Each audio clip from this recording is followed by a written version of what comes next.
It's you! Ah! It's Hypatia! Ah, what a pleasant surprise! It's so nice to see the two of you again. Who's this? She's a scholar we met in the Avidia Forest. When we last saw each other, she was still training in the... what's it called? Satyavada life? Oh, I see. That's right, we're old friends. You've come at just the right time. Ever since I've come here, hardly anyone has even talked to me. Hypatia, you're way too excited about this. Actually, for you to leave the Avidia Forest means... you're not in training anymore? Wait, no.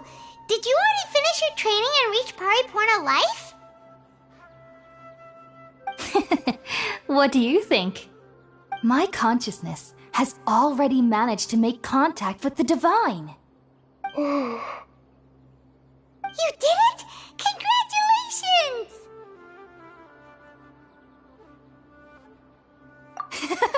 It's so exhilarating to share this sublime joy with others at long last! When my consciousness made contact with the gods. Ah, what a supreme and unparalleled experience that was! That sounds incredible!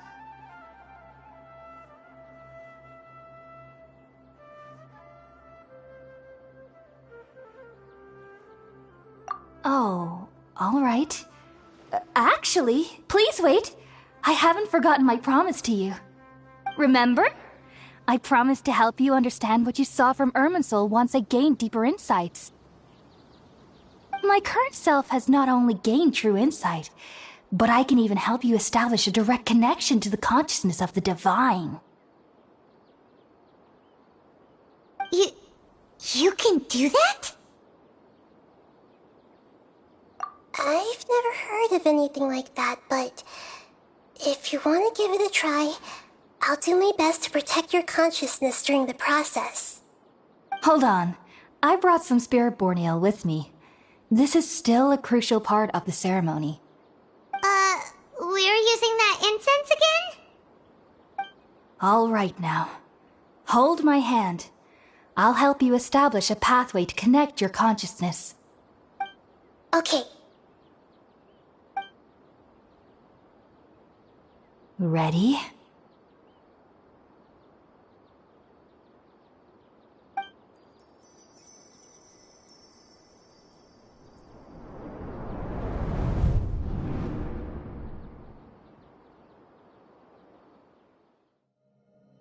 It took 3 betrayals for me to finally understand. The world is just an elaborate tapestry of lies. My fury will never be quelled. The first to betray me was a god. My creator. My mother. Valuing strength above all, she saw no worth in me and I was discarded. The second was a human. My family. My friend. Consumed by fear, he saw me as an abomination. The third was one exactly like me. A hope for the future. A fledgling barely out of the nest. Powerless before his mortality, he broke his promise to me. Humans, they can't be trusted. And the gods fill me with pure loathing. So I said good riddance. I denounced the world and laugh in its face. My chest will never again be defiled by worldly filth. I will scrub away every last trace of human emotion. Then it will be empty, a blank slate, and ready to receive a supreme gnosis, brimming with pure divinity.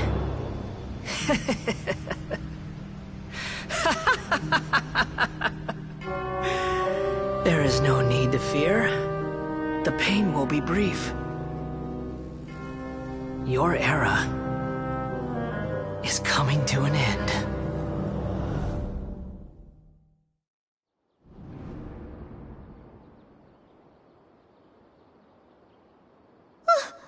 What was that?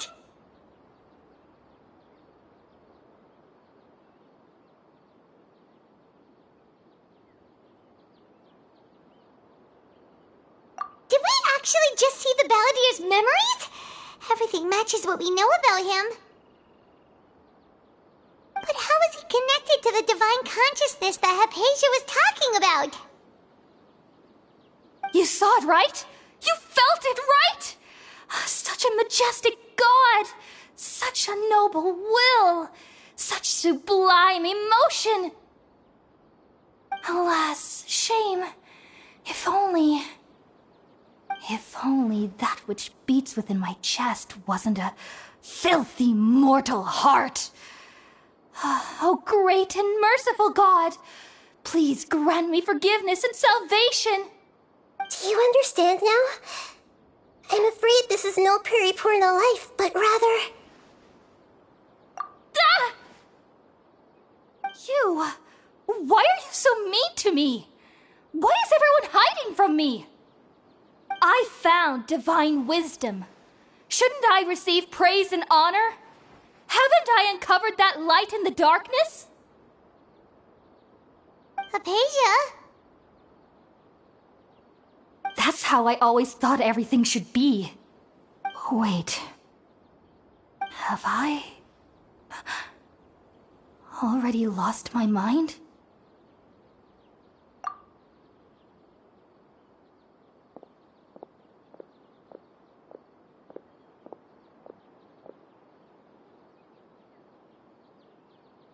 Wait, something isn't right.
Okay, we finally lost him. Are you okay, Nahida? Wait, no. Something feels different. You're back! Oh, the Traveler's back? Nahida was controlling your body for a while. It seemed like she jumped over to you as an emergency measure right before the Catherine puppet was destroyed. After that, Tainari heard the commotion and came over. He helped us defeat the mercenaries and then he ran with us all the way here.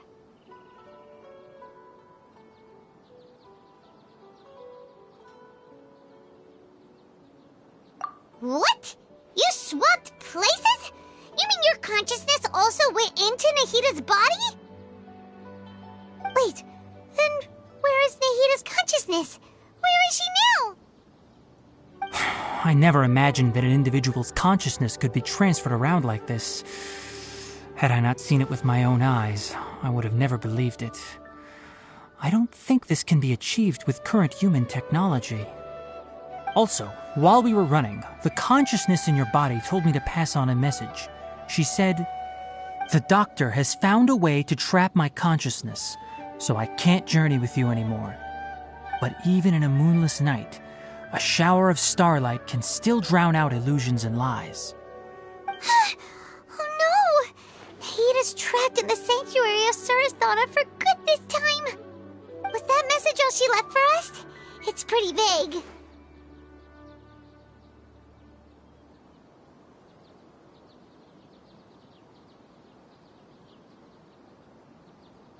Oh, that makes sense! Since the doctor captured her, she won't be able to say anything without him knowing. She's being extra careful. Even in a moonless night, a shower of starlight can still drown out illusions and lies. Huh. Paimon knows the moon illusions and lies are from that alchemical divination at the Sub-Zeru's festival. Didn't Nahida use a starlight analogy before? It had something to do with Sataria.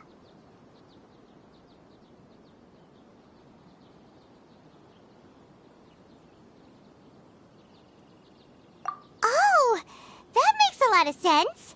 Huh. Do you think Nahida was telling us to go find help in the desert? But she isn't with us anymore. Think we'll be okay?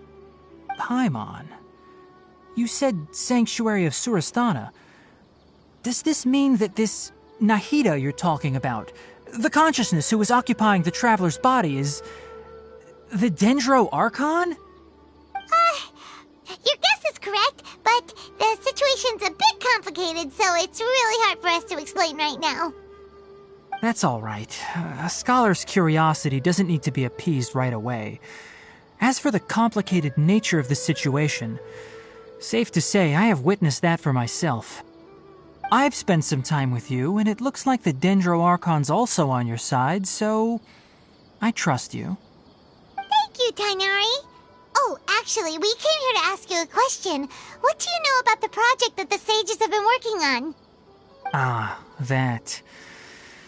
While I was indeed invited to join that project, the sages were always secretive about its scope and goals, so I eventually declined. All I know is that that project has something to do with the restoration of Irminsul.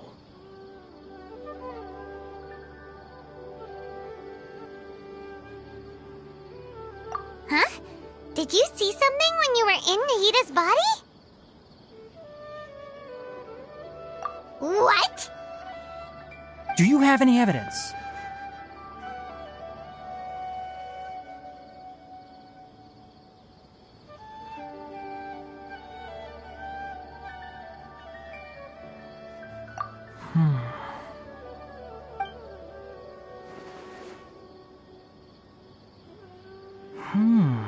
So that's what happened.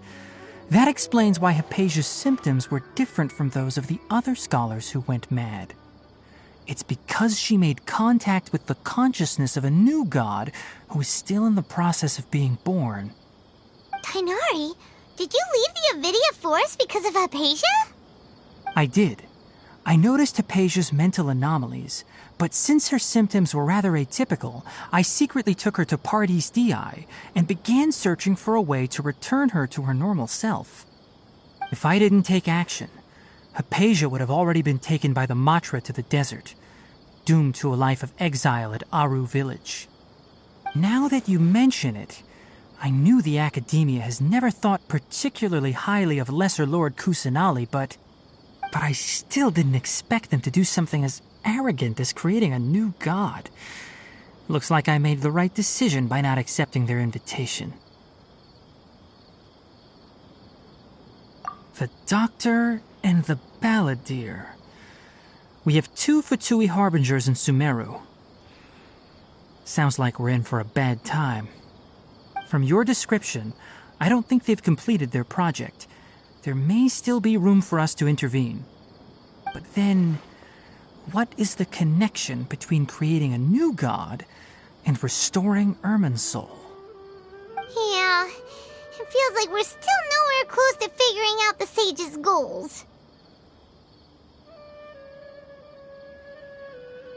Right.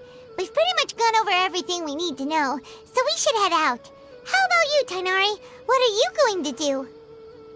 I'll stay here for now. I still want to try a few more things to help Hypatia. If you're planning to go into the desert, start by heading for Caravan Rabat. That'll be your fastest route. Come find me here if there's anything else I can do to help.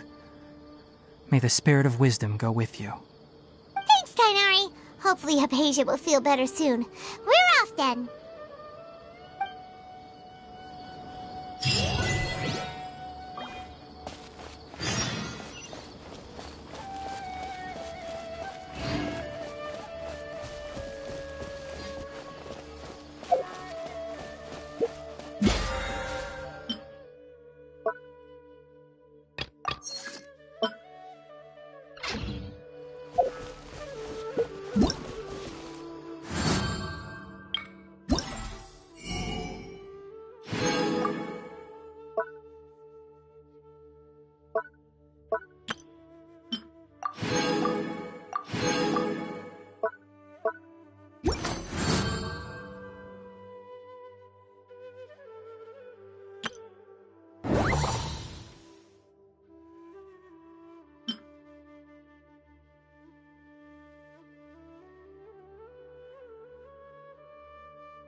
I can fix this!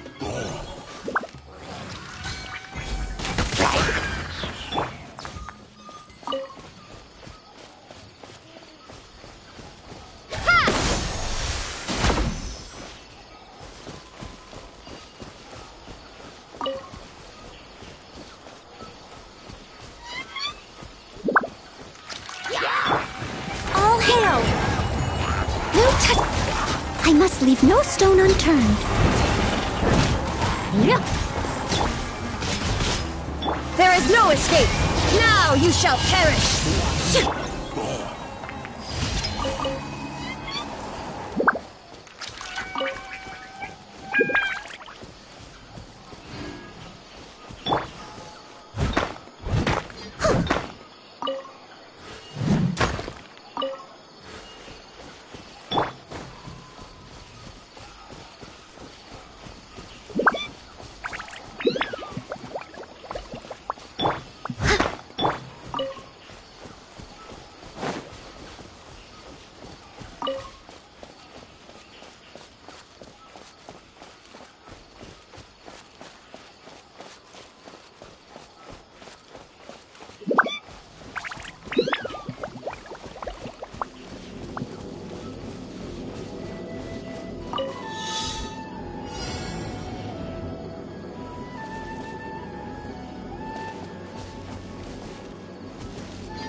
reward on the road.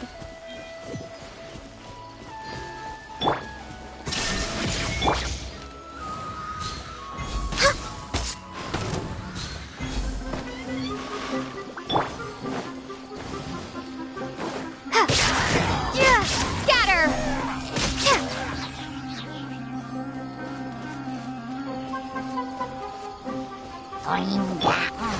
Leave it all to me.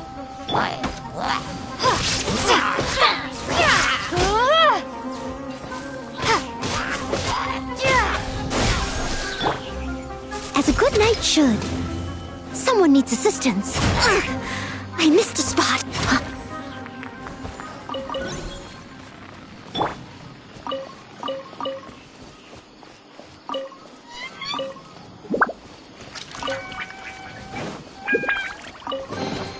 Is this an answer from this world?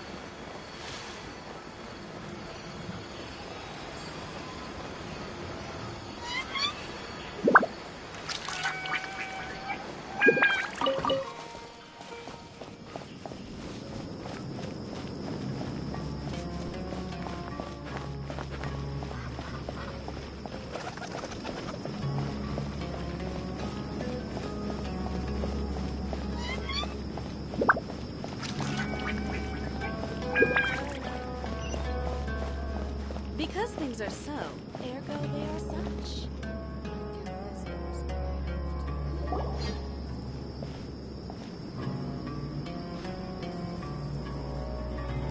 We finally made it to Caravan Reebok. It's pretty lively here. So, just past this wall is the desert, huh? Oh, wow. Paimon remembers hearing people call this the Wall of Samiel. It's made to block sandstorms from the outside. Oh, if it's this tall, it's gotta be the divine work of Greater Lord Rukkhadevata, right?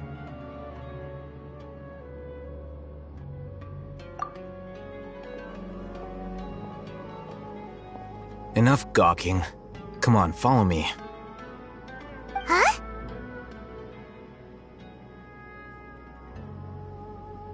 Over here.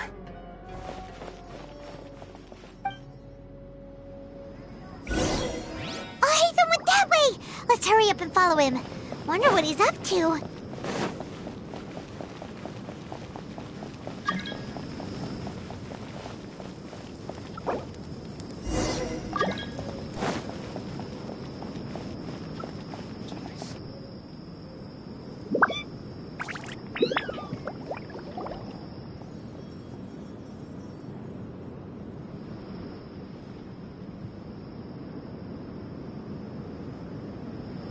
What the...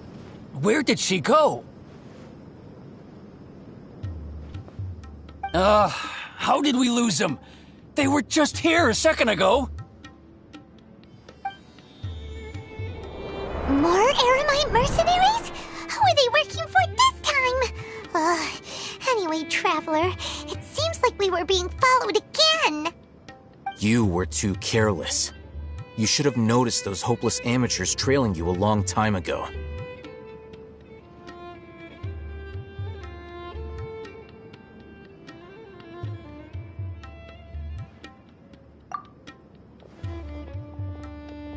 There's no need to thank me.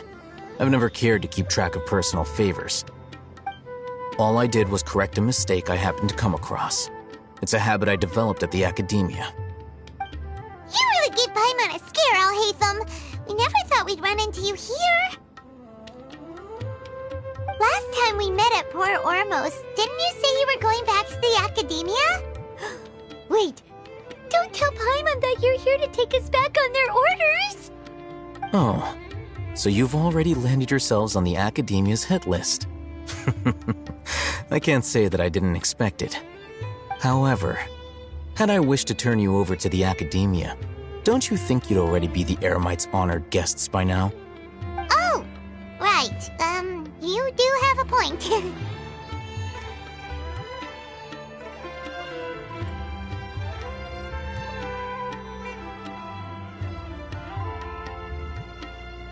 I have no interest in running errands for that project. As a scholar, I've always belonged to the camp that promotes researcher autonomy. And these days, you're more fascinating than anything the sages can offer.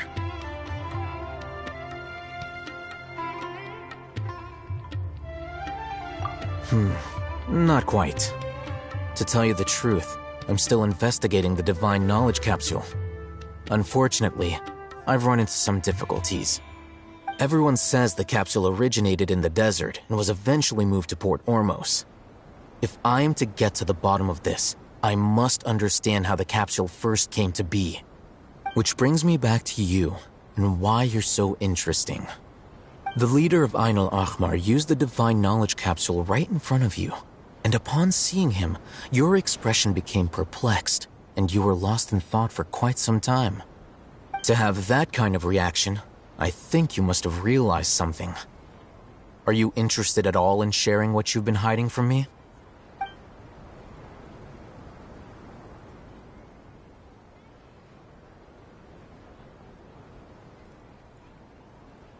Alhaitham, you really have a ridiculous eye for detail. What kind of person even notices or remembers stuff like that? So that's your answer. Well, I do work for the academia after all. So considering that, it is indeed wise to keep your cards close to your chest. But that does prove you do have some undisclosed information about the Divine Knowledge Capsule. Am I right? No matter. Rather than simply learning the answers from you, I'd still prefer to investigate on my own. Speaking of, you two are also headed to the desert? That's right! We have the same plan as you! But we don't really have any concrete goals at the moment. Then I'd suggest starting with Aru Village. It's the largest settlement in the desert, so it'll probably have more resources and intel than anywhere else. Well, would you like to head there together?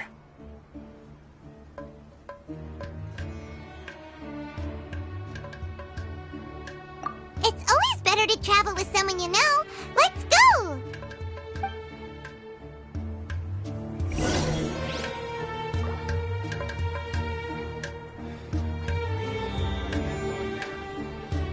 Welcome, weary travelers. While we seek rest, we'll find it here.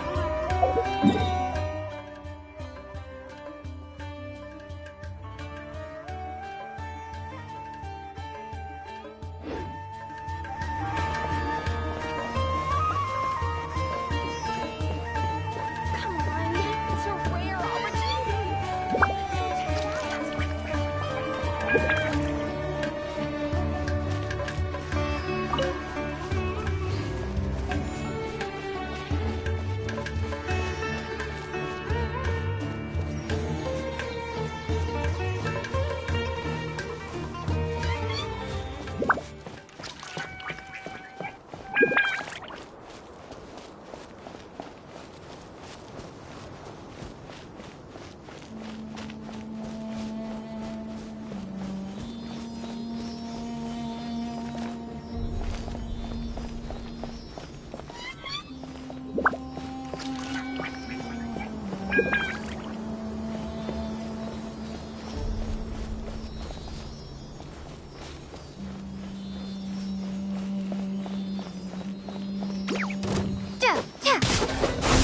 Access denied.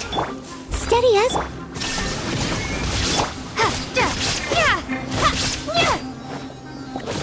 propagate!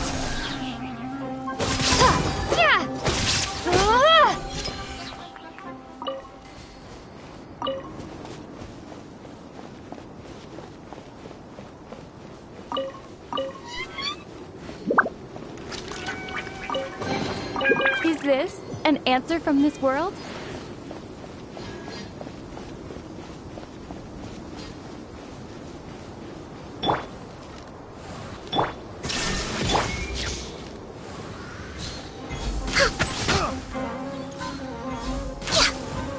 ice and frost. Scatter! Leave it all to me. Become the hunted. Pick the wrong test subject.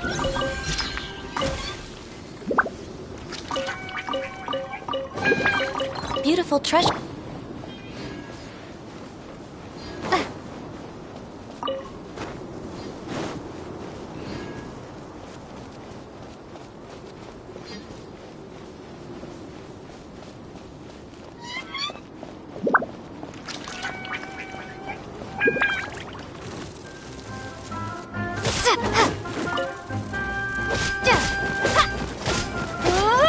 Propagate!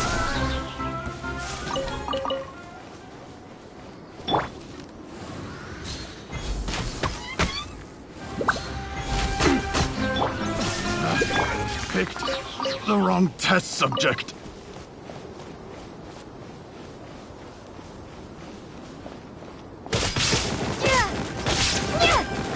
Scatter!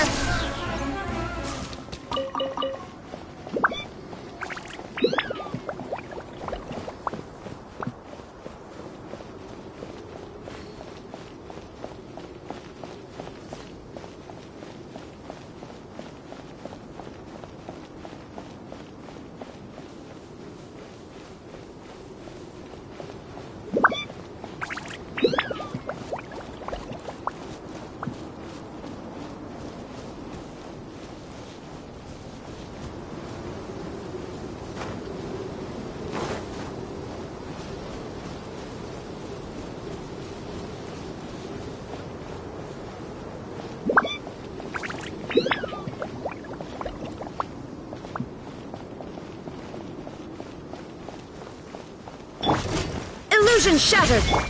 Blaze over. No touching. Steady as stone. Time to clean up.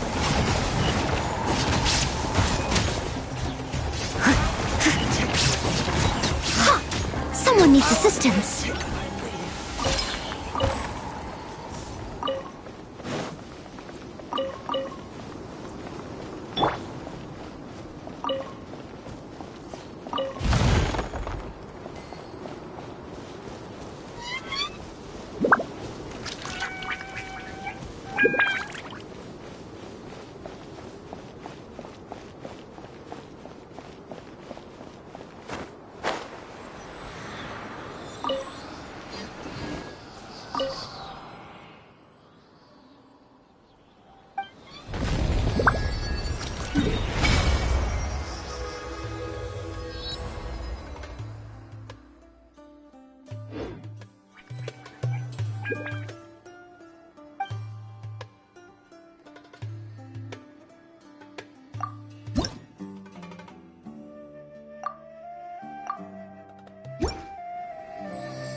Before us lies Aru Village, the safe haven of the desert folk. Whoa, this landscape is really something else. What a cool place! Let's go check it out!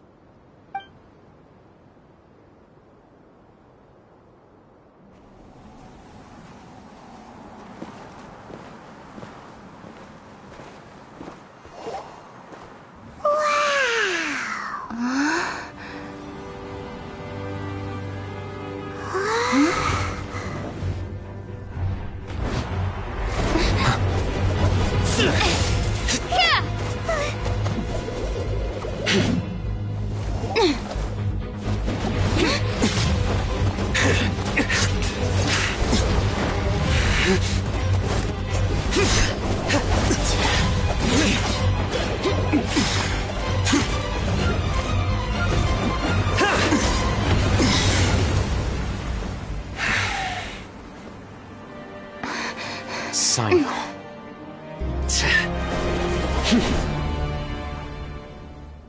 Unless my memory fails me, we have barely spoken 2 words to each other before now at the Academia. Would you care to enlighten me as to when and how I invited the General Mahamatra's wrath? Alhaitham, do not think you can escape my judgment just because you managed to escape my attack. Judgment? So that's how you'd characterize your actions here, is it? Or would elimination perhaps be a more accurate description? Had I used my full strength, not even this traveler would have been able to stop me. Though styled like an assassination, I sought only to ensure that my target would be unable to flee or resist. Standard practice for the Matra, as well you know. Seemed to me more like your own personal touch. Who is that, Alhaitham? Did you call him General Mahamatra? Yes. General Mahamatra Sino, head of all the Matra at the Academia. He's a formidable hunter, and the ultimate nightmare for any who have committed academic crimes. You seem to have placed a lot of trust in Alhaitham, to the point of blocking an attack for him. If I were you, I'd never choose to side with him. I wouldn't believe a single word that comes out of his mouth. I have been pursuing this scribe for a long time. I urge you, stand back and do not seek to defend him any longer. Otherwise, there will be consequences. Has Alhaitham done something wrong? Paimon doesn't think he's as bad as you've made him out to be. I won't waste my breath explaining things. Alhaitham, I saw it during our fight. Take it out. The divine knowledge capsule you're hiding on your person. Unless you want me to retrieve it for myself. Very perceptive of you. Nothing escapes a Matra's senses. Wait, the divine knowledge capsule? Didn't it fall into the Matra's hands in Port Ormos? No wonder you speak with such confidence, Sino. But I must admit, I'm very curious. What does this capsule mean to you? And why, as General Mahamatra of the Academia, are you all alone in the desert? As far as I'm aware, the other Matra have been speculating about your disappearance. Have you been given a mission that's, let's say, morally dubious? If I was the real target of your mission, what was stopping you from simply using your authority and resources to judge me within the walls of the Academia?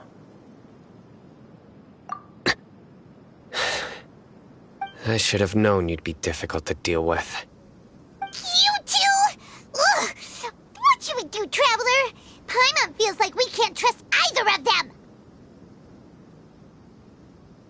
Ahem. Well, look at you two, acting all tough and self-righteous over there. Wait, Dia?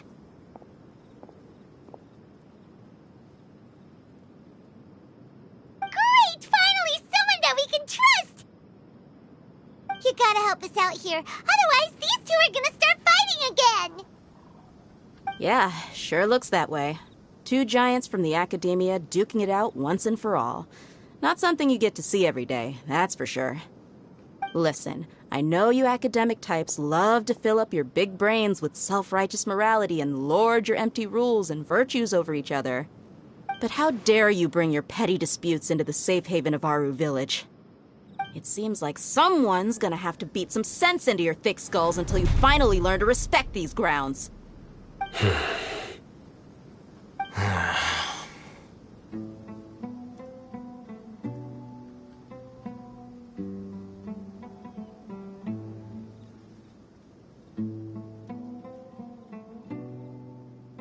Hey, did either of you hear a word I just said?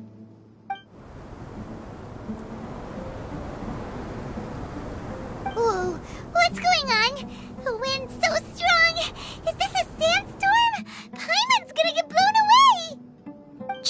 Another sandstorm? What's up with these recently? Hey! All of you, over here, quickly! We have to take cover! Someone's calling for us! Oh, this wind is too strong! Let's get over there! That sounded like Candace. Come on, you two. Jeez, are all of you Academia folks such hard work? Move it! All right, stop yelling.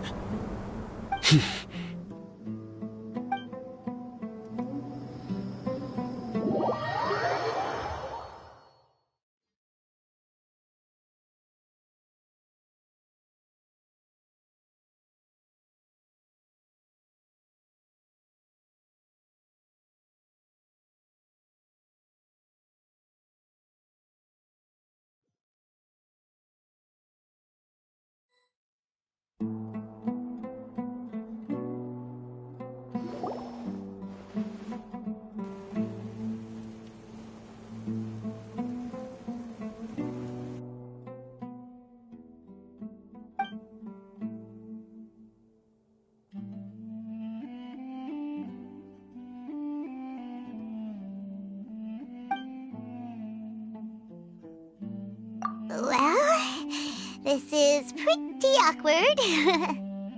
Hey, wanna play sardines with 3 people who wanna tear each other limb from limb? Sure, why not? Sounds fun. The air is so thick and heavy. Paimon can hardly keep floating anymore. My sincere apologies, everyone. This is the home of our village chief.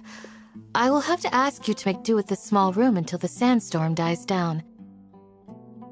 Please, let me introduce myself. I am Candace, protector of Aru Village. Our savior has come at last! Nice to meet you, Candace. The name's Paimon. Thank you so much for helping us. There's no need to thank me. It's only right to help each other when the weather gets rough. Wow, she's so gentle and caring, like a nice older sister. Unlike those guys over there. All right, now that we're all better acquainted, we should return to the topic at hand. As a guardian charged with the responsibility to protect my fellow villagers from harm, I was observing your conflict from afar, even before the sandstorm started. And now that you have set foot within our village itself, it is all the more my responsibility to make absolutely sure that you pose no threat whatsoever to us. So please, have an honest and sincere conversation with one another and put your hostile feelings to rest. If anyone dares to start anything again while they are under this roof, I will not hesitate to send them out for some quality time with the creatures of the sandstorm. On second thought, Paimon may have misjudged Candace's character. And that goes for you too, Miss Dia. Do I make myself clear? All right, we got it, Candace. That's what I like to hear. So, which of you will begin? I was supposed to be a mediator, but I might have gotten a little too involved just now. Anyway, one of those two should probably start talking. Wait, that was you trying to be a mediator? I have nothing to hide, so there's no shame in explaining myself. While Alhaitham wasn't wrong about the other Matra not knowing my whereabouts, it's not because I've been assigned a morally dubious mission. Rather, I've chosen to exile myself. Huh? Exile yourself? A little while ago, I discovered that there was data missing in the Academia's project planning and development files. What little they did report clearly did not match the project's actual progress. As General Mahamatra, I had the responsibility and authority to request an audit. However, to my surprise, the person responsible for the erroneous data was none other than Grand Sage Azar himself. I tried to investigate the issue myself before submitting a formal audit request, but I soon found that all leads and potential pieces of incriminating evidence were carefully concealed from me. I began to realize that they were cautious of me from the very beginning. Unsurprisingly, the Grand Sage rejected my audit request as soon as the submission reached his desk. He even said to me, "The power of the General Mahamatra is granted by the sages. You have no right to judge us."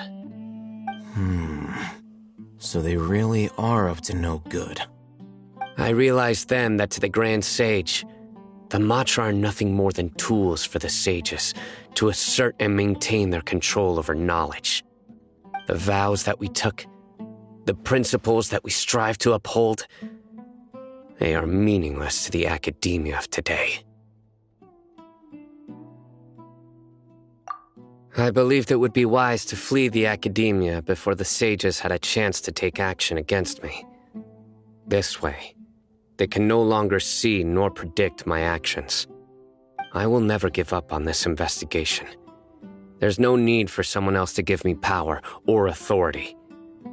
Once I find the truth, I will administer judgment by my own name. Sino seems to have the same goal as us. We're all investigating the sages. Plus, now that he's no longer the General Mahamatra, he somehow feels a lot less scary.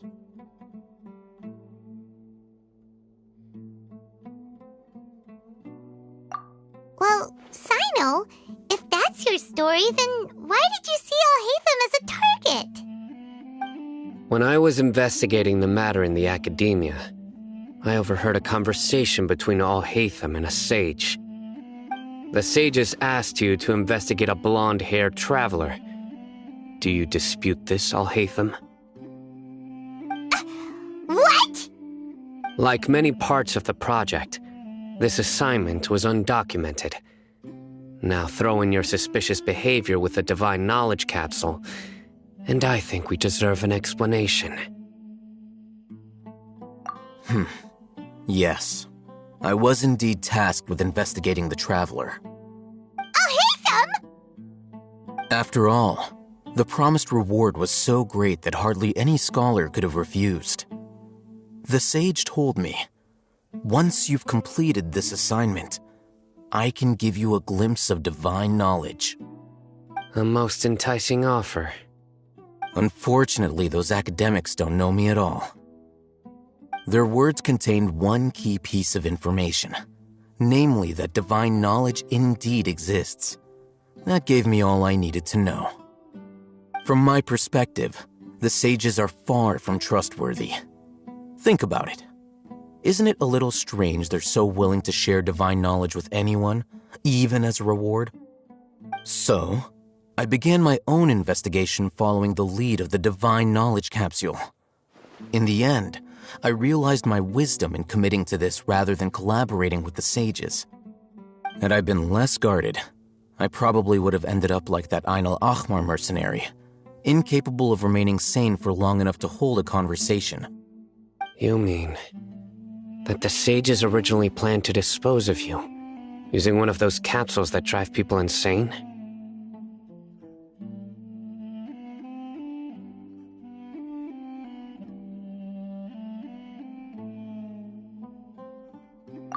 I'd already given up on the assignment by then.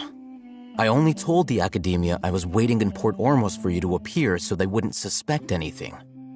So it came as quite a surprise when I encountered my erstwhile target while investigating the Divine Knowledge Capsule. Criminals do love to talk about coincidences. Even though I ran into the Traveler by chance, I had no intention of providing assistance to the academia.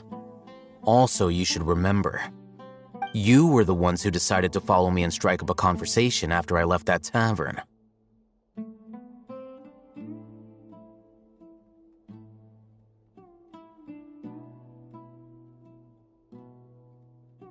That's true. Alhaitham helped us out at Caravan Rebat as well. Maybe he's telling the truth. I'm willing to apologize if that's worth anything to you. I took the Divine Knowledge Capsule behind your back because I judged its existence to be a significant risk. I felt that it would be best for no one to interact with it before it had been properly studied. After all, curiosity often proves to be the most dangerous thing in this land. You should be well aware, Scribe Alhaitham, that curiosity can also lead you to danger and suspicion. Answer me this. Did the sages share any information about their project with you? Have I not made myself clear? You and I are both distrusted by the academia. Do you really think they would tell me anything? Fine. Although you haven't completely proven your innocence, I won't regard you as an enemy, for now. As you wish. Mm-hmm. Good. I'm glad to see you two clearing up your misunderstandings. And now you, Dia. I believe it's your turn. Oh, sorry. Whatever the boys were talking about must have been so boring that I spaced out. My situation is pretty straightforward. My employer, Dunyarzad of the Homiyani family, is friends with the Traveler and is currently recovering from her illness at home. I had nothing going on, so I decided to return to Aru Village for a visit. I was actually looking forward to a pretty exciting time getting back together with everyone here. But then I saw these two random guys in the middle of a pointless argument.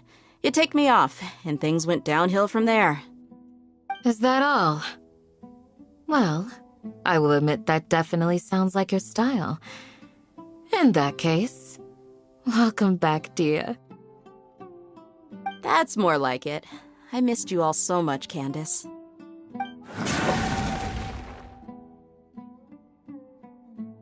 Whoa! What was that sound? No need to worry. Now that you're no longer at each other's throats, please make yourselves at home. I'll take a quick trip outside to clear out some of those creatures in the sandstorm. Creatures? In the sandstorm? Are you sure you don't want some backup? Fighting in a sandstorm is not for the faint-hearted. Anyone without extensive training in these conditions is at a disadvantage. You needn't worry. Yeah, just leave them to Candace. Don't worry, she's as tough as they come.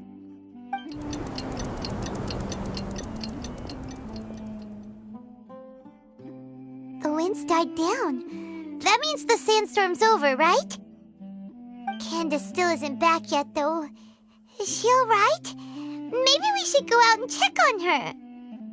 When you put it that way, even I'm starting to feel a little worried. All right, let's go. We've been here long enough, and the boys are as chatty as the floor.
Candace, you're still fighting?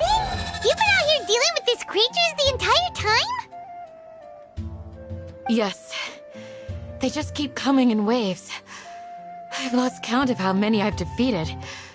Before I realized it, even the sandstorm had stopped. Ah! Here comes another wave! Leave this round to us. I got interrupted earlier, but now I have something to take my anger out on. It's been quite a while since I've seen the Flame Mane in action. I'll leave these to you then. I'll be sure to put on a good show. Let's go!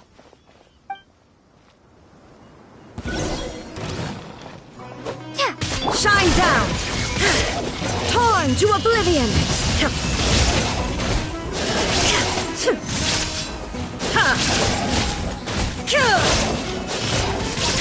Access denied.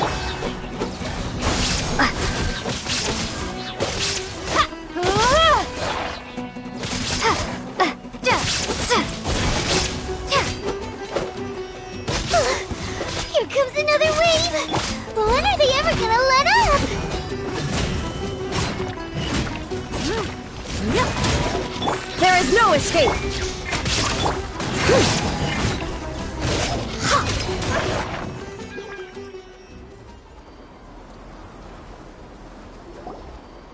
The creature stopped appearing. Was that the last of them? What we fought just now was probably the aftermath of the sandstorm. So we should be safe for the time being. Well fought, everyone. No injuries, I hope. Huh? Who are you? Ah, my apologies. I haven't had a chance to greet you yet. I had my hands full taking care of the village's elderly and children. I am the chief of Aru village. Everyone usually calls me Uncle Anpu. Sir, I am also originally from the desert, but I have not been back for some time now. May I ask if such sandstorms are common?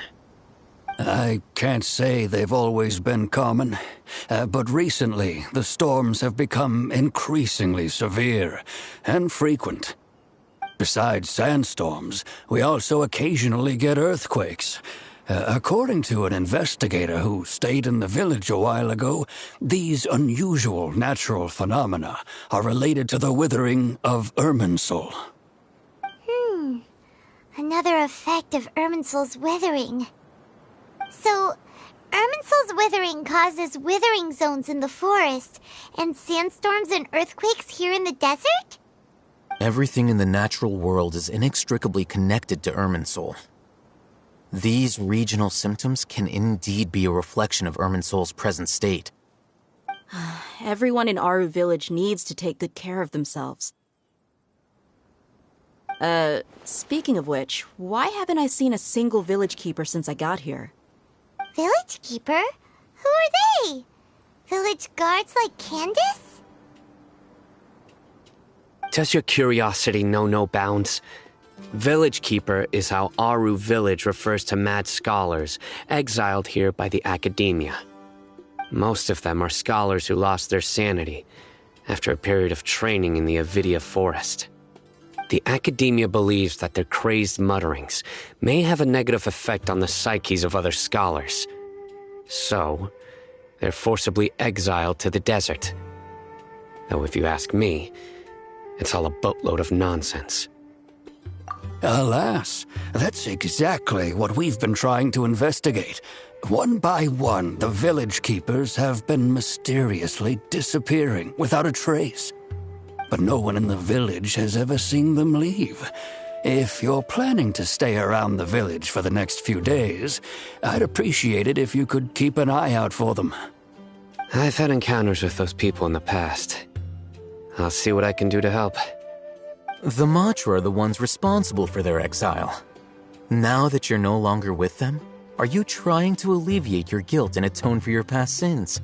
I'm fascinated by how you think. Mock me if you will, but if you are guilty, I will eliminate you, regardless of my position or identity.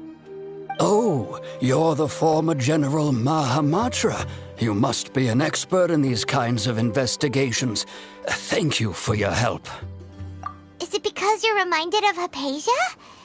Oh, these poor scholars. First they lose their sanity, now this! We need to help get them back home, safe and sound.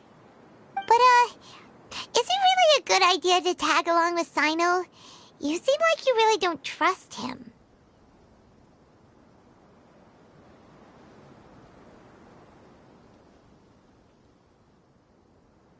I'll be grateful for the assistance.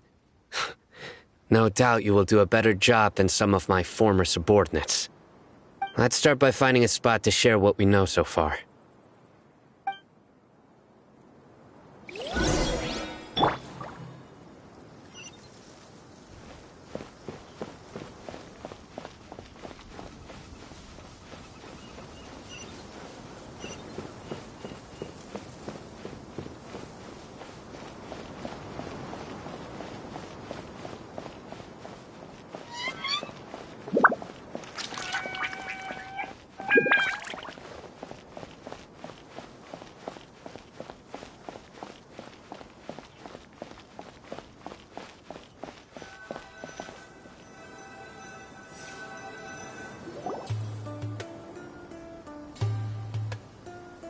Although I've sent myself into exile, I'm still doing essentially the same things as before.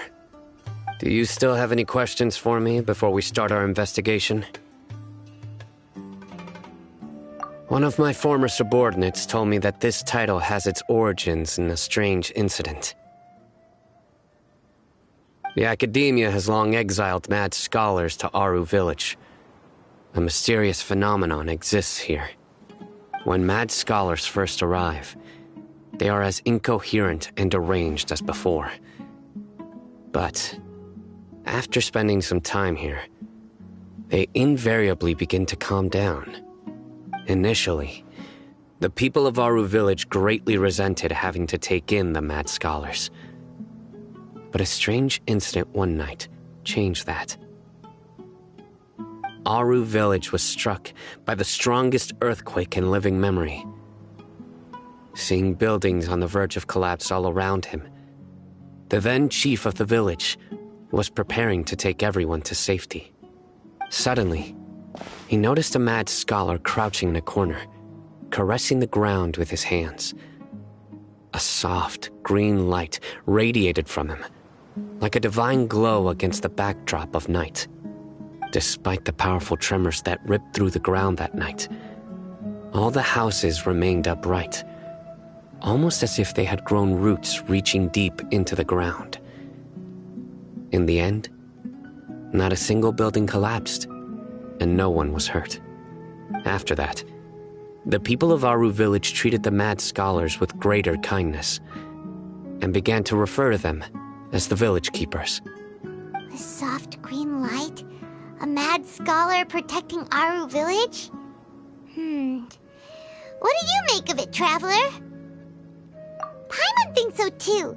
Actually, Sino, do you know if any of the mad scholars continued to wear their Akasha terminals at Aru Village? In theory, they would continue wearing them so the Academia could still monitor their activities.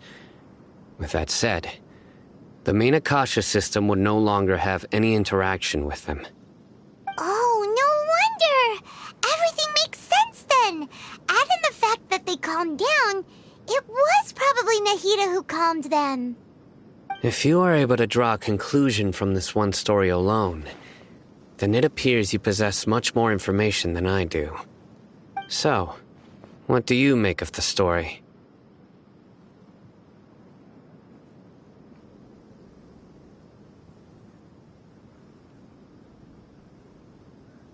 Really? Lesser Lord Kusanali. What? You don't believe us? Lesser Lord Kusanali was definitely using the Akasha to give her power to the mad scholars! No, it's not so much that I don't believe you. I'm just struck by your reasoning. Lesser Lord Kusanali, the current Dendro Archon, is she really active in Sumeru?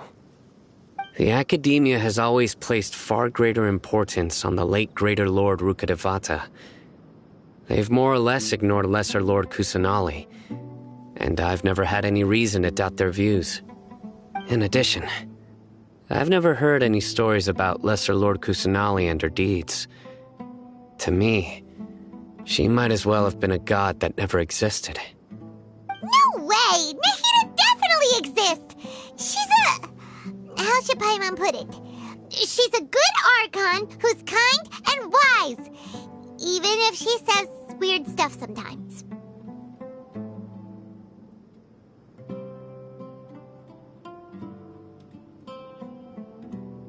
I've spent many years interrogating criminals, so I can easily tell when someone is lying.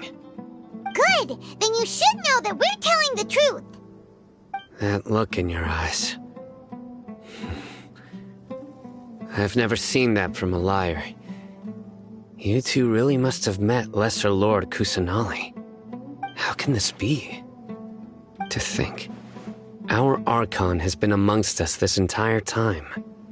Alright, now it's our turn to put our skills to good use for this investigation.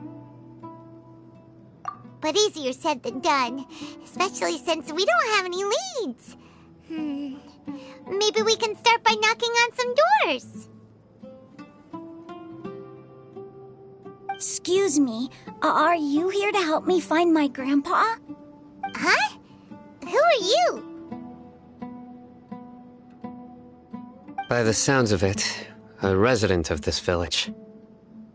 My name is Isak. You'll help me find my grandpa, right? Is your grandpa a mad scholar?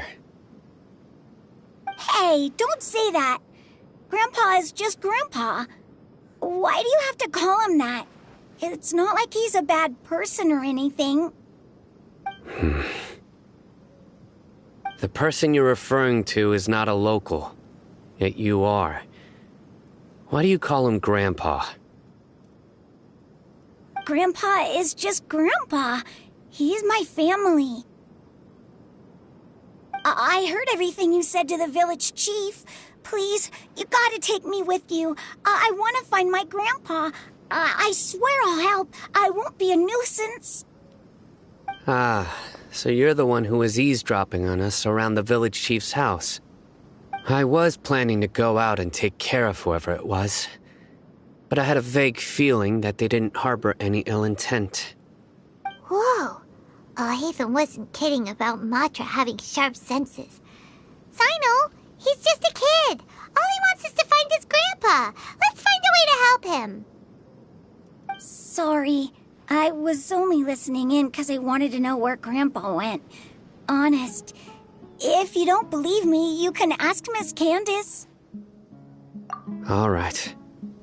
But first, let's confirm the facts with Candace.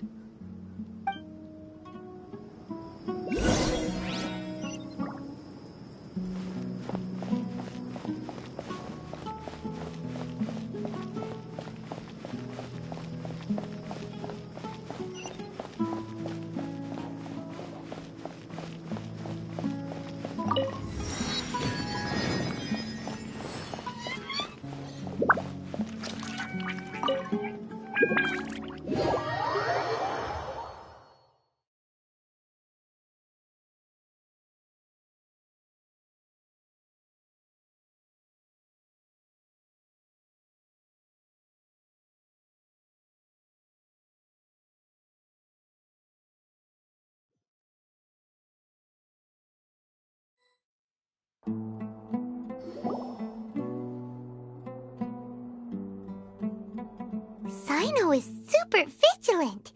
Is this what all the Matra are like? Ah, you're back already. We just wanted to confirm something with you. Do you know a boy by the name of Isak? I had a feeling he'd go looking for you. Huh? You knew this would happen? Yes. Although he tried his best to stay hidden, I still noticed him eavesdropping outside the window. He really wants to get his grandfather back.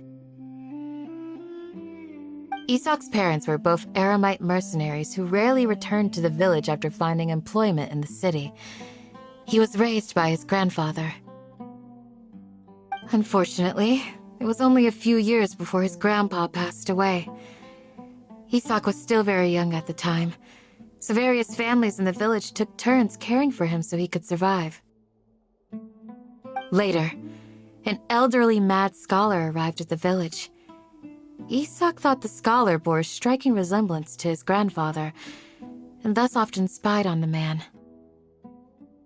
However, the scholar was unkempt in appearance and incoherent in speech. Although Isak referred to the man as his grandpa, he was afraid and didn't dare to approach him. One summer night, the oft mumbling and bumbling grandpa suddenly calmed down and seemed to become more lucid. He even noticed Isak hiding in the distance. So Grandpa walked up to Isak and patted him on the head. He even took Isak to the entrance of the village, where he patiently taught the boy the names of the stars and accompanied Isak until he fell asleep. The next morning, Isak woke up and wanted to go find his grandpa again, only to realize his grandpa no longer recognized him. However, even so, Grandpa retained his calm expression. It's said that those who saw the scholar claimed he no longer appeared to be crazy, but appeared to be living in his own world, almost as if he were sleepwalking. Isak was thrilled that his grandpa was able to find peace, and would follow him all the time, asking him things like, "Grandpa, want me to take you somewhere fun?" Or, "Grandpa, could you tell me stories about the stars again?" All this somehow just makes Paimon feel really sad. It seems like they both deserve so much better. Perhaps. Nearly everyone who lives in the desert has some form of hardship or regret. But even so, we must still continue on with our lives. It's also my reason for fighting. I must continue to protect this land.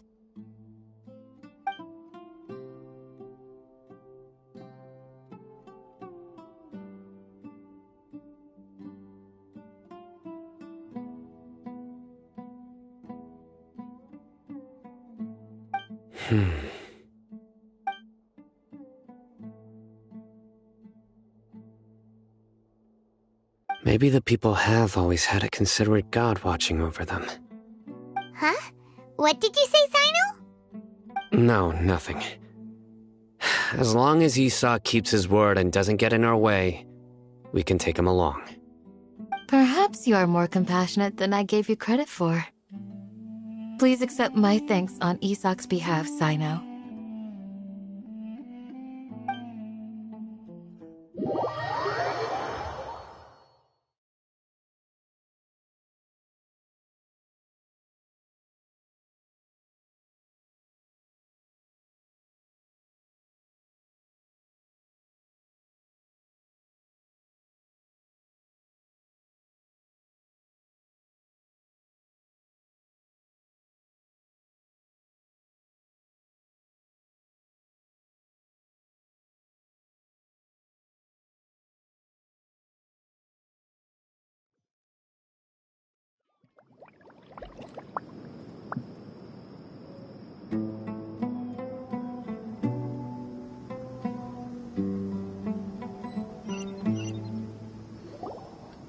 Hey, Isak! Oh, it's you guys! We've cleared everything up. Let's go find your grandpa. Really? Wow! Thank you so much!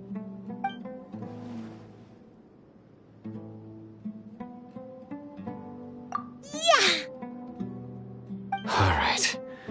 Let's ask the local residents some questions first.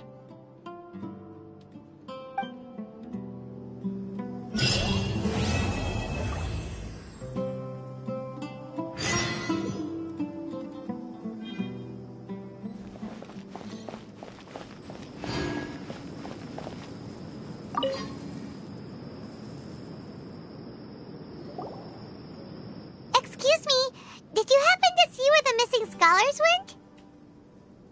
You mean the village keepers? Oh, let me think. When I was eating dinner the other day, I saw one of them by the side of the road, muttering away and eating mushrooms and tree roots. They shouldn't go around eating that kind of stuff. Okay. Did you notice anything else? Anything else? No, I think that's all I have to tell you. Sorry.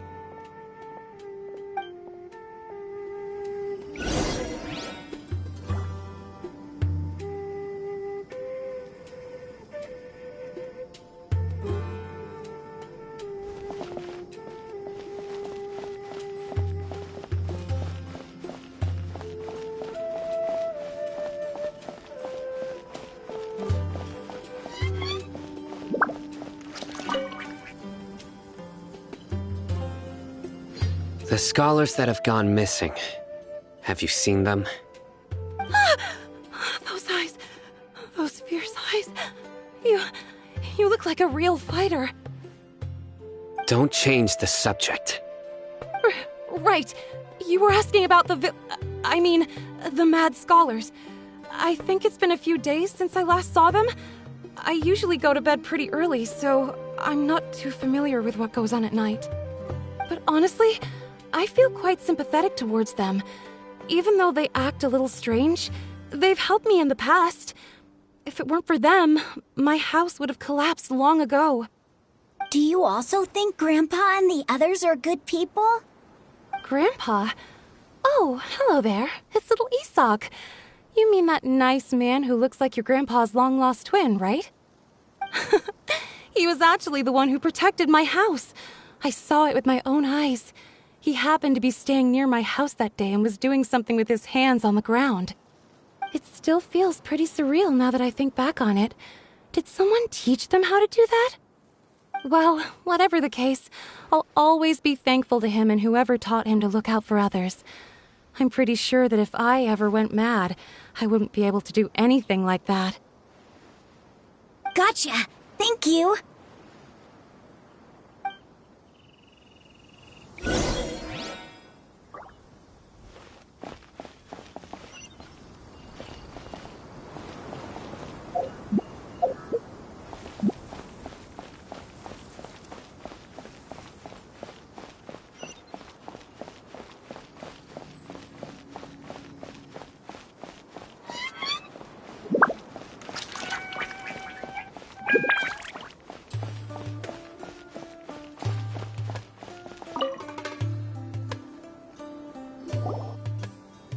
Sir, have you seen my grandpa recently? You know, the one who likes to sit and space out near the village entrance. Oh, well, if it isn't Isak. Oh, your grandpa, huh? It's been a while. The last time I saw him, he was spacing out by the road as usual. I went and asked him if he'd like any of the food I had prepared, despite my wife's protests. Like many people, she's really quite terrified of them. And speaking of my wife, she's still always complaining about how I don't make enough mora. It might explain why she's always mad at me. Oh, thank you. Thank you for taking care of him. It was nothing. You're looking for him, right? Did he go for a walk and get lost? Yeah. That's no good. Well, once you found him, come by my place again and I'll cook a little something for the both of you. I've known you since you were very young, so as far as I'm concerned, you're family. Please feel free to come by anytime. Wow, what a nice guy! Okay, thank you, sir. Huh? Don't say anything for now. Isak, stay here. Let's head over there. Stay quiet as you move.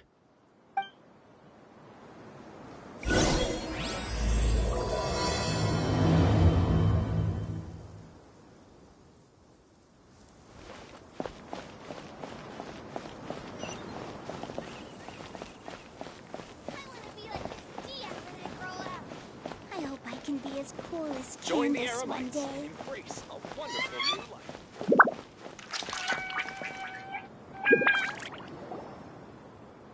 Listen, see if you can make out what they're saying. Have you heard? The mighty King Deshret, the sovereign of our faith, will soon return to this world. Yes, of course I have. King Deshret is the one and only true ruler of this land. I've never believed in any other gods. Still, you say he's coming back, but it sure doesn't feel like life's about to change around here anytime soon. What's your proof? Haven't you noticed? The village has been getting more deranged scholars than ever. Delavar was saying that many people also went insane just before the fall of King Deshret's civilization in ancient times. We don't quite know why, but it seems like there's some sort of connection between insanity and King Deshret. Isn't it a sign of King Deshret's power that all the mad scholars have disappeared? If you ask me, they must have been chosen as the final sacrifice for King Deshret's resurrection.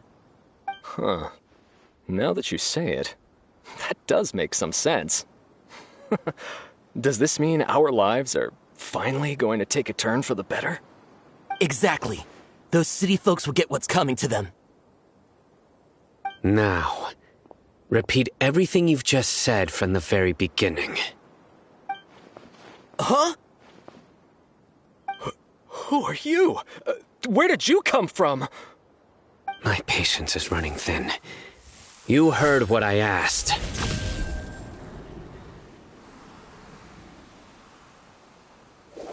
Yeah, bro, this guy's something else. Just look at his eyes. One wrong move, and he's gonna flay us alive. Let's not get on his bad side, okay? I am no match for this guy. Oh, okay, good sir. What is it you would like to know? Tell me about King Deshret's resurrection. Well, I only know a few things from hearsay.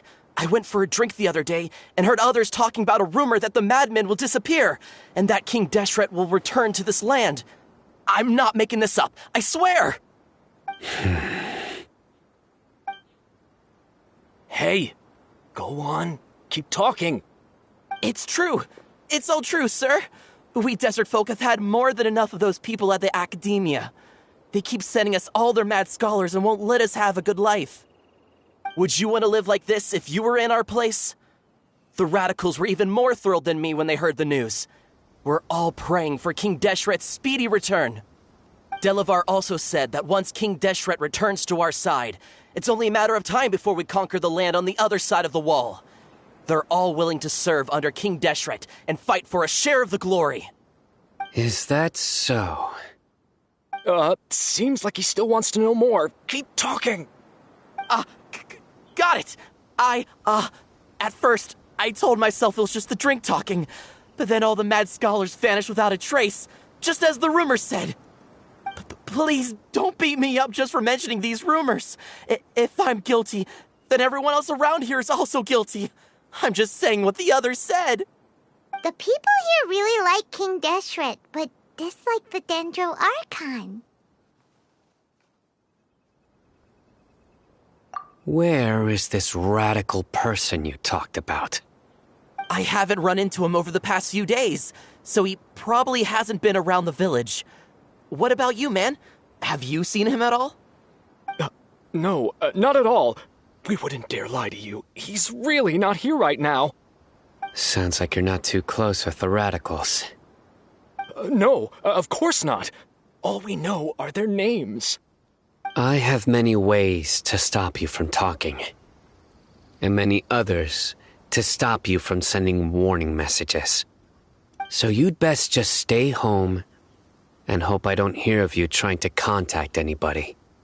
Don't do anything until I've gotten to the bottom of this. Try something foolish, and even Candace won't be able to protect you. Yes, got it. We'll do just as you say. That scared Paimon half to death. Sino is pretty terrifying.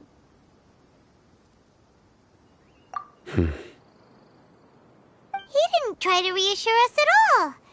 It's like he's used to hearing that. Oh, Paimon bets lots of people have told him that before. I heard that. Sorry. It's part of being a Matra. The rumor we heard just now seems like a strong lead. But we need to check a few more places.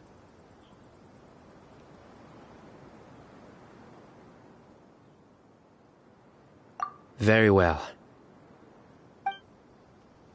Isak! I'm here. Where's your grandpa's house? Well, I can take you there. Just follow me.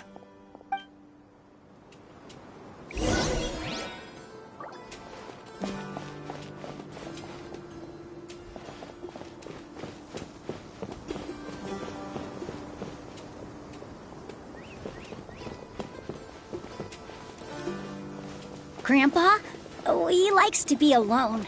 Sometimes he stares at the sky in a daze, and other times he just pokes at the ground with his fingers. Every now and then, he yells out at the top of his lungs, so a lot of people are really scared of him. But he's a good person, really. I know he is. I swear, he's just like my real grandpa.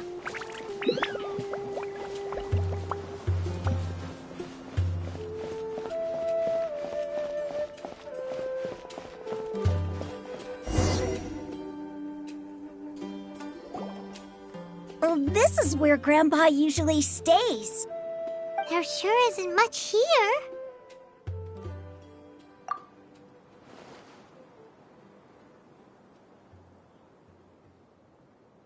No.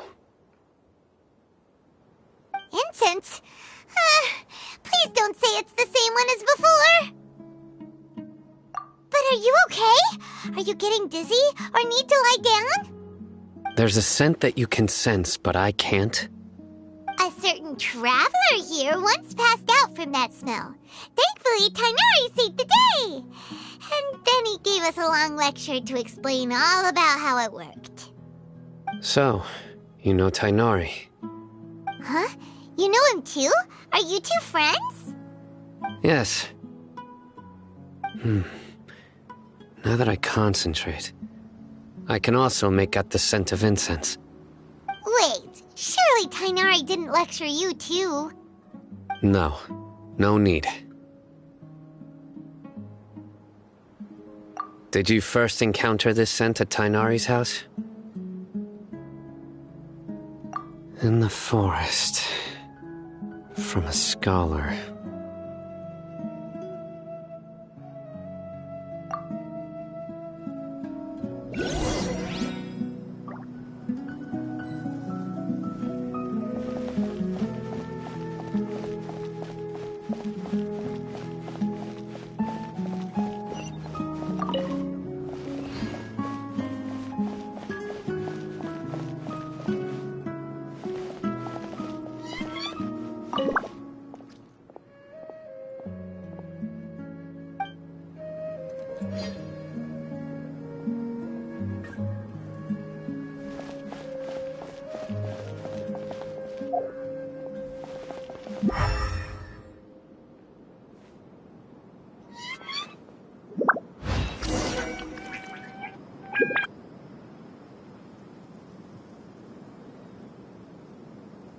What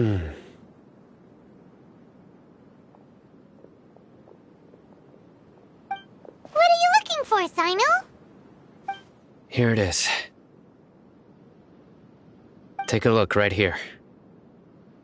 Paimon doesn't see anything. Although the traces have been completely buried in the sand, there are footprints here. From the size and shape, they belong to an adult male. This pattern is a common one from this area. Local shoes. This was probably someone from the village. The scent is quite faint, but still extant. The footprints head in that direction. But who would come looking for Grandpa? He doesn't have any friends. We'd have to ask whoever lured him away with the incense. Huh? So you can lure someone away with just a scent?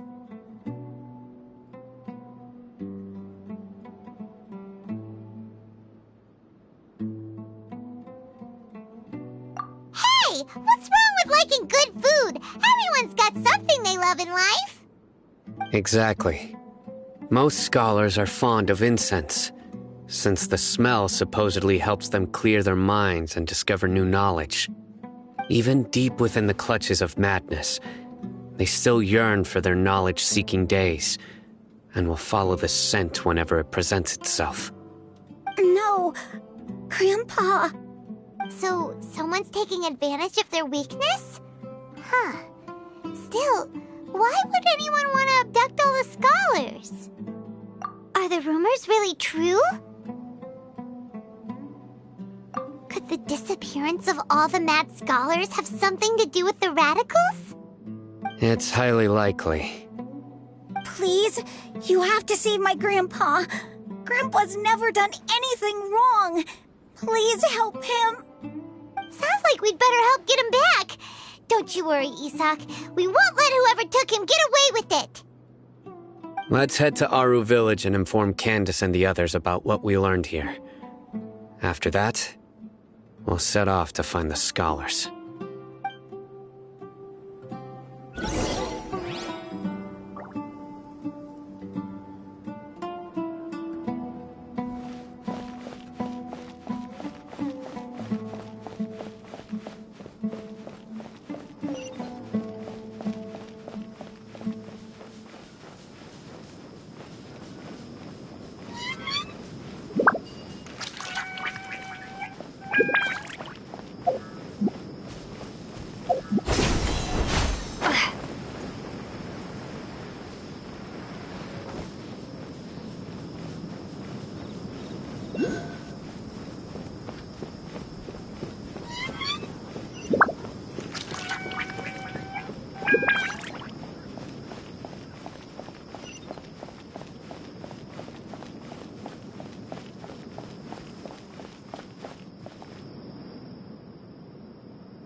Right. The darker fabric definitely looks a lot better. That'd be my choice, too. We're back, Candace! We've got a lot to tell you. Ah, welcome back. Sounds like everyone's friends already. Oh, Dia's here too! You bet. So, everything goes smoothly? Reasonably. Alhaitham didn't go with you? We haven't seen him at all. Huh. I saw him around the village entrance earlier and figured he was investigating with you. I guess he must have gone off on his own. Did you find out anything useful?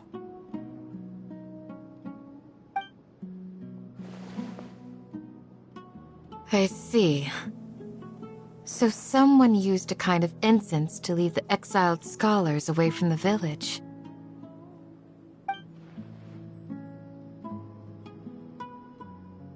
The resurrection of King Deshret? First I've heard of it. Far as I know, the kind of incense you just mentioned is only popular beyond the wall. Scholars are fond of it, but as you can see, there aren't many scholars still studying around these parts. No seller would be able to make a profit here. Not to mention, making incense is a labor-intensive process. You won't see anybody in the desert with the patience to make or sell something that requires that kind of effort. It seems someone from beyond the wall must have been supporting this. Makes sense. So what should we do then? Do we go back to the academia and search for leads there? If it was any other day, that would be your next logical step. But today, you've got me on your team, so you get an extra tip. Didn't you say that the villager got his news from the tavern? Well, I also like to drink at the tavern, so I know a thing or two about these radicals he mentioned. If Paimon remembers correctly, the leader of the radicals is some guy called Delavar. Ah, yeah. Delavar, the scar-riddled bandit, Engur, the wide-eyed butcher, and Jabari, the duck-tailed bearded crook. The whole lot of them are known around these parts.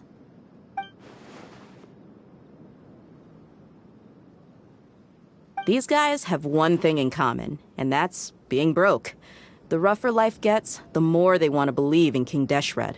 Way they see it, King Deshret's resurrection is their only chance at overthrowing the academia. Throwing all of Sumeru into chaos is the only way to change the way of life here in the desert. Anyway, that's my guess why they've chosen to become radicals. Tia! You're amazing! You really know this place inside and out!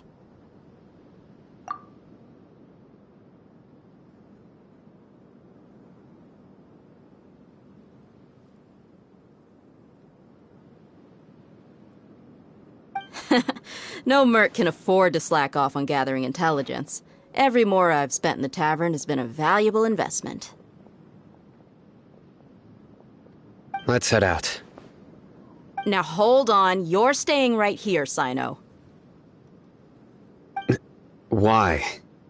Aru Village is not a big place. Outsiders stand out here like a sore thumb. I'd bet word about you has already gotten out. The desert is unforgiving, so the way of life here is also a lot tougher than on the outside of the wall. You survive on making connections out here. Compared to you, mercs like me are just third-rate amateurs. I've got no actual fighting skills to speak of. But that also makes it a whole lot easier for me to gain the locals' trust.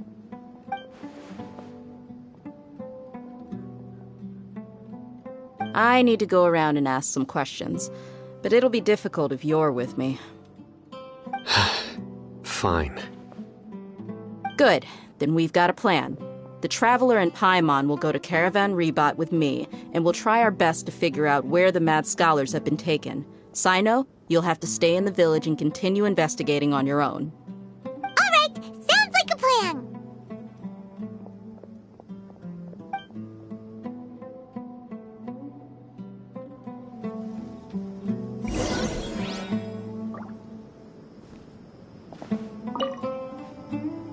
Sino, please don't take offense. I'm sure Dia just wants to help everyone solve their problem as quickly as possible. That's why she can be so straightforward at times. I don't mind. Ah, I see. Well, from the way you were staring out into the distance, I thought you might have been mulling over Dia's words. No, I'm used to being treated that way. It's natural to fear strength. I take no objection to it.